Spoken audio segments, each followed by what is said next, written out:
మహాశివరాత్రి విశిష్టత భారతదేశం పండుగలను ఇష్టపడే దేశాల్లో మొదటిది అని నిస్సంకోచంగా చెప్పుకోవచ్చు.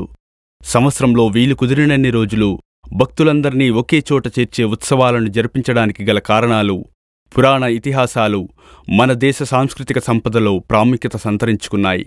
భారతదేశంలో పండుగలు చాలా ముఖ్యమైనవిగా పరిగణించబడతాయి. ఇక్కడ జరుపుకునే ప్రధాన పండుగల్లో ఒకటి మహాశివరాత్రి.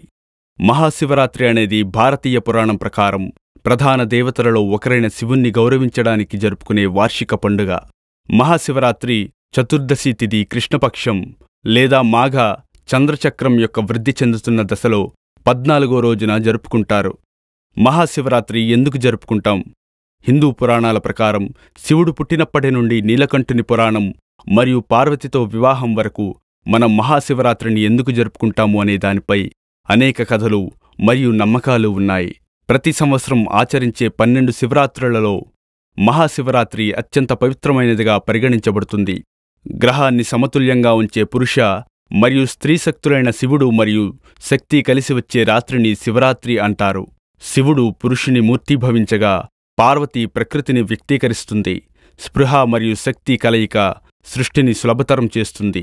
జీవితంలో చీకటి మరియు అజ్ఞానాన్ని అధిగమించడాన్ని గుర్తుచేసే హిందూ సంస్కృతిలో ఇదే ముఖ్యమైన పండుగ.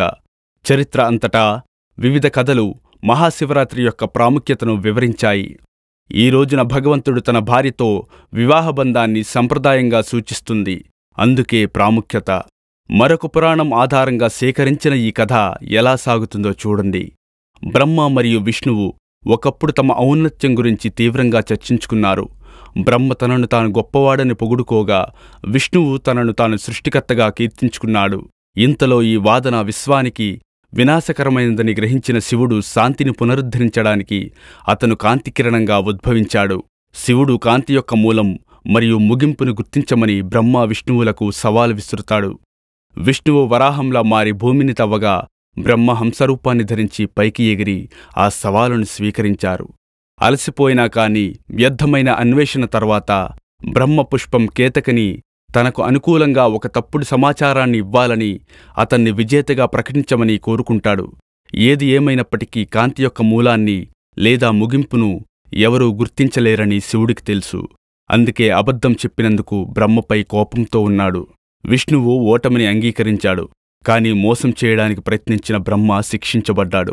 ఈ విధంగా మహాశివరాత్రి వ్రతం మనకు అహంకారం మరియు అసత్యం మాత్రమే పతనానికి దారితీస్తుందని గుర్తుచేస్తుంది. అందువల్ల భక్తులు జీవితంలోని ప్రాథమిక వాస్తవాలను జరుపుకోవడానికి వ్రతాన్ని ఆచరిస్తారు. మహాదేవుడైన శివుణ్ణి స్తుతిస్తారు. సతీదేవి మరణానంతరం పరమశివుడు ధ్యానంలోకి వెళ్లాడని పురాణగాథలు. సతీదేవి పార్వతిగా పునర్జన్మ పొందింది. అందువల్ల మహాశివరాత్రి పాల్గొన మాసంలోని చీకటి పక్షంలోని 14వ రోజున శివపార్వతుల కలయికను సూచిస్తుంది. హిందూ మతం ప్రకారం ఈ రాత్రి శివుడు సంరక్షణ, సృష్టి మరియు విధ్వంసం యొక్క నృత్యాన్ని ప్రదర్శించాడని కూడా నమ్ముతారు. అయితే కొందరి ప్రకారం మహాశివరాత్రి అనేది కృతజ్ఞతా వేడుక. ఈ కథ శివుడు ప్రపంచాన్ని రక్షించిన సమయం గురించి మాట్లాడుతుంది. శివుడు హాలాహలాన్ని తాగి విషాన్ని మింగకుండా గొంతులోనే ఉంచుకున్నాడు. అందువల్ల అతని గొంతు నీలం రంగులోకి మారింది. అక్కడి నుండి నీలకంఠ, గరళకంఠుడు అనే పేరు వచ్చింది. మహాశివరాత్రి వ్రతకథ. సుందరసేన్ అనే రాజు ఉండేవాడు. ఒకసారి అతను తన కుక్కలతో అడవికి వేటకు వెళ్లాడు. ఆకలి, దాహంతో బాధపడుతూ రోజంతా శ్రమించిన ఏ జంతువు కనబడకపోవడంతో రాత్రి విశ్రాంతి తీసుకోవడానికి చెరువు పక్కనే ఉన్న చెట్టుపైకి ఎక్కాడు. చెట్టు కింద బిల్వపత్రాలతో కప్పబడిన శివలింగం ఉంది. ఇంతలో కొన్ని కొమ్మలను విరిచే క్రమంలో వాటిలో కొన్ని యాదృచ్ఛికంగా శివలింగంపై పడ్డాయి.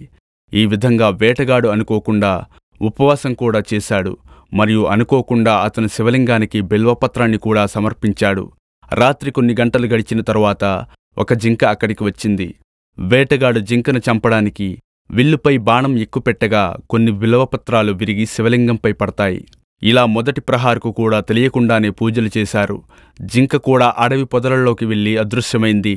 ఆ తర్వాత కొద్దిసేపటికై మరో జింక కనబడింది. జింకను చూసిన వేటగాడు మళ్లీ అతని విల్లుపై బాణం ఎక్కుపెట్టాడు. ఈసారి కూడా రాత్రి ద్వితీయార్ధంలో బిల్వపత్రం ఆకులు, నీరు శివలింగంపై పడి శివలింగానికి పూజలు చేయడం జరిగింది. జింక తప్పించుకుంది. దీని తరువాత అదే కుటుంబానికి చెందిన జింక అక్కడికి వచ్చింది. ఈసారి కూడా అదే జరిగింది. మరియు 3వ గంటలో కూడా శివలింగాన్ని పూజించారు. ఆ జింక కూడా తప్పించుకుంది. ఇప్పుడు 4వసారి జింక తన మందతో కలిసి అక్కడ నీరు తాగడానికి వచ్చింది. వేటగాడు అన్ని జింకల్ని ఒకే చోట చూసి చాలా సంతోషించి అతను మళ్లీ తన విల్లుపై బాణం ఎక్కుపెట్టి బిల్వపాత్రలో కొన్ని శివలింగం మీద పడ్డాయి. ఇది 4వసారి మళ్లీ శివలింగాన్ని పూజించడానికి దారితీసింది. ఈ విధంగా వేటగాడు రోజంతా ఆకలితో దాహంతో ఉండి రాత్రంతా జాగారం చేస్తూ నలుగురు అనుకోకుండా శివుణ్ణి పూజించి శివరాత్రి వ్రతాన్ని పూర్తి చేసుకున్నాడు. తరువాత అతను మరణించినప్పుడు యమదూతలు అతన్ని కట్టి యమలోకానికి తీసుకువెళ్లారు. అక్కడ శివుని గణాలు యమదూతలతో పోరాడి విముక్తి చేశారు. ఈ విధంగా సుందరసేన్ పరమశివునికి ఇష్టమైన గణాలలో చేరిపోయాడు. ఈ విధంగా శివరాత్రి ప్రాముఖ్యత సంతరించుకుంది. ఇతర పండుగల వలె కాకుండా మహాశివరాత్రి అనేది బహిరంగంగా ఆనందించే పండుగ కాదు. ఇది మన విజయానికి ఆటంకం కలిగించే అన్ని విషయాలను ఎదగడం మరియు వదిలివేయడం కోసం, స్వీయ ప్రతిబింబం మరియు ఆత్మ పరిశీలన కోసం కేటాయించబడిన రాత్రి. దేశంలోని ప్రజలు మహాశివరాత్రిని ఆ ప్రాంతంలోని ఆచారాల ప్రకారం జరుపుకుంటారు. కొందరు ఉదయం జరుపుకుంటారు, మరికొందరు రాత్రిపూట పూజలు మరియు జాగరణలు నిర్వహిస్తారు. భక్తులు మహాశివరాత్రి నాడు రోజంతా పూర్తి ఉపవాసం ఉంటారు. మరుసటి రోజు స్నానం చేసిన తరువాత మాత్రమే భోజనం చేస్తారు.